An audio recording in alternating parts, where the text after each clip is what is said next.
Hello everyone, welcome you all on my YouTube channel. आप सभी का हार्दिक अभिनंदन, स्वागत आभार। तो आज मैं एक और एक्टर की स्टोरी लेकर आप सभी के सामने आई हूँ। आई होप कि ये स्टोरी भी आप सभी को पसंद आएगी। तो मैं बात करने वाली हूँ प्यासा जैसी डार्क फिल्म में जॉनी वॉकर साहब के बारे में। जॉनी वॉकर एक ओल्ड फिल्म की बहुत बड़ी हस्ती और कॉमेडियन थे।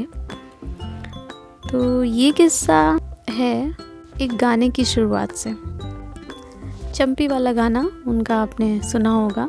तो कहानी की शुरुआत इस बात से होती है कि इस गाने की कोई प्लानिंग नहीं थी और ना ही ये तय था कि जॉनी वॉकर को प्यासा फिल्म मिलेगी। वैसे तो गुरुदत्त साहब चाहते थे कि श्याम वाला कैरेक्टर जॉनी वॉकर से कराया जाए, लेकिन अंत में वो ये भी समझ गए कि वो किरदार जॉनी वॉकर की शख्सियत से एकदम ही अलग है। तो आखिर में जाकर वो नेगेटिव हो जाएगा और लोग उसमें जॉनी वॉकर को पसंद नहीं करेंगे। तो एक दिन गुरुदत्त ने लेखक अबरार अलवी से कहा कि तुम इस फिल्म में जॉनी वॉकर के लिए कोई कैरेक्टर डेवलप करो। अबरार अलवी ने साफ इनकार कर दिया और बोले प्यासा ऐसी फिल्म है कि इसकी थीम बहुत डार्क है, इसमें भला जॉनी वॉकर को कैसे एडजस्ट किया जाए। मगर गुरुदत्त नहीं माने और वो कई दिन तक अबरार अलवी से इसी बारे में बोलते रहे कि जॉनी को कैसे इस फिल्म में लाया जा सकता है।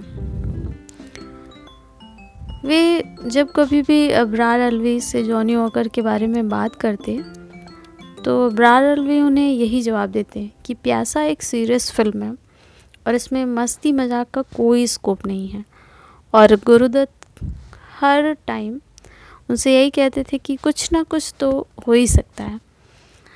तो आखिर में गुरुदत्त और अबरार अलवी के बीच जॉनी वॉकर को लेकर इतनी ज़्यादा बात बढ़ गई कि गुरुदत्त जी ने साफ कह दिया कि अगर जॉनी वॉकर फिल्म में नहीं होंगे तो ये फिल्म भी नहीं बनेगी।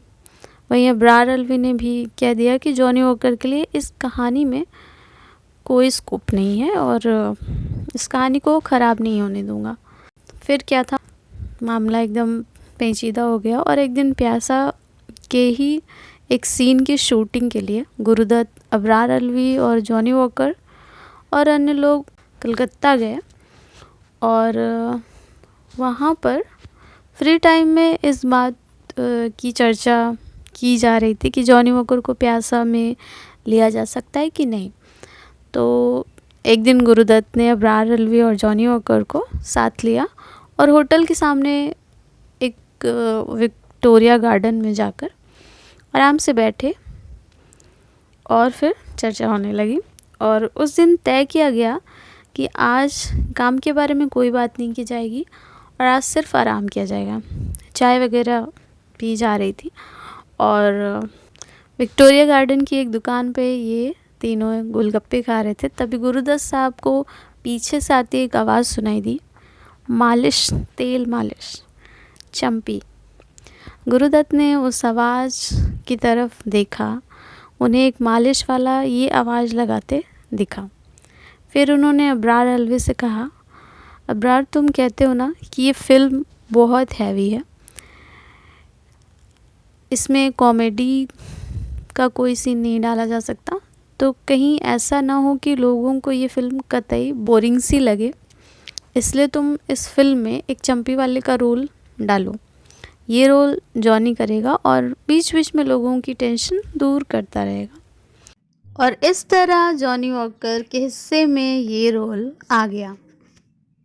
तो जॉनी वॉकर के बारे में ये बताया जाता है कि वो पहले बस कंडक्टर थे और ये बात तो सभी जानते हैं, लेकिन उससे भी पहले जॉनी वॉकर मुंबई के माहिम इलाके में रात में लगने वाले मेले में साइकिल पर बहुत सारे सामान बेचा करते थे और उस समय वो तरह तरह की आवाज़ें निकाला करते थे।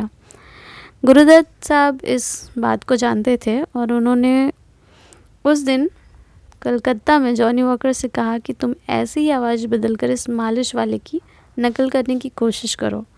फाइनली अबरार अलवी को गुरुदत्त जी के इस आइडिया से कन्विंस होना पड़ा और आखिरकार उन्होंने प्यासा के लिए अब्दुल सत्तार का किरदार लिखा और उस किरदार के लिए एक पूरा गाना साहिल लुधियानवी जी से लिखवाया और गाने को रफ़ी साहब ने अपनी आवाज़ दी और ये गाना जाकर सुपर डुपर हिट हुआ। सर जो तेरा चकराए या दिल डूबा जाए, आजा प्यारे पास हमारे काहे घबराए। और ये गाना जॉनी वॉकर साहब की पहचान बन गया।